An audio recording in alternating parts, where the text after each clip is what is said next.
J'aime les gens, j'aime le plaisir de travailler avec une équipe le fun.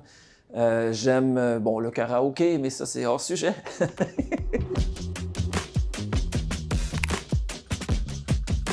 Je suis entré chez GDI en 2019, d'abord comme vice-président des ventes au ménage. J'ai fait le saut chez Ainsworth en 2021 pour un mélange de propositions, marketing, projets spéciaux.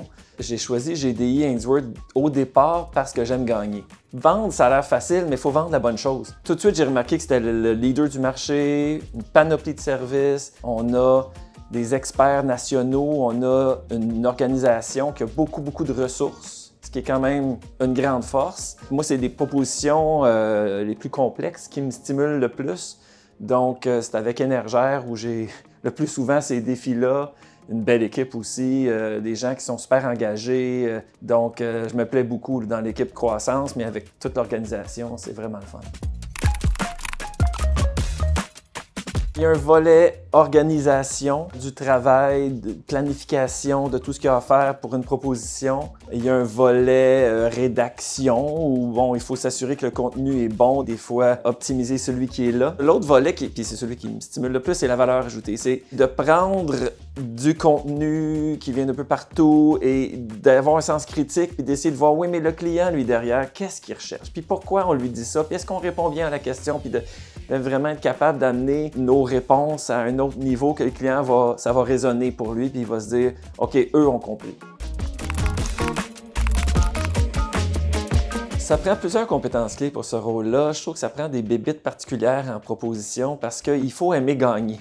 On a un deadline, on a une date de tombée qu'on ne peut pas bouger. Il faut absolument livrer à temps, même si on n'a pas toujours tous les morceaux. Il faut un peu s'alimenter de ce stress-là. C'est pas pour tout le monde. Il faut avoir des compétences en rédaction. Bon, en français, en anglais, évidemment, bien écrire, mais aussi, il faut que quelqu'un, un client qui n'a pas là, des masses de connaissances techniques, soit capable de bien comprendre ce qu'on lui explique. Ça prend un sens d'organisation. Il y a des centaines de détails, des fois, dans une proposition qu'il ne faut pas en échapper un, parce que si tu as un truc qui n'est pas à jour ou il manque un document, ça peut être fini, là. C'est pas nécessairement d'avoir un leadership de la mort, mais au moins être capable de s'assurer que tout le monde suit, les tâches sont claires. Il y a un côté stimulant de gagner en équipe, de brainstormer en équipe avec les experts pour s'entendre ensemble sur comment on le ferait. On apprend beaucoup des post-mortem en équipe. Une fois qu'on a travaillé très fort sur une proposition, toujours demander du feedback, donc de la rétroaction au client. Puis à partir de ce moment-là, se poser des questions, qu'est-ce qu'on peut faire mieux? Où on a été faible? Ou qu'est-ce qu'on aurait pu améliorer comme façon de procéder, comme contenu? Et puis donc de toujours chercher comme ça à s'améliorer, c'est comme ça que les compétences se forment aussi. Que ce soit la région de York, en Ontario pour l'éclairage, que ce soit la biométhanisation, que ce soit l'UMQ pour les stations de recharge de véhicules électriques. C'est toutes des offres assez complexes où il a fallu travailler très fort en équipe. On n'a pas le choix de trouver des solutions. Il y a un deadline, puis faut y arriver.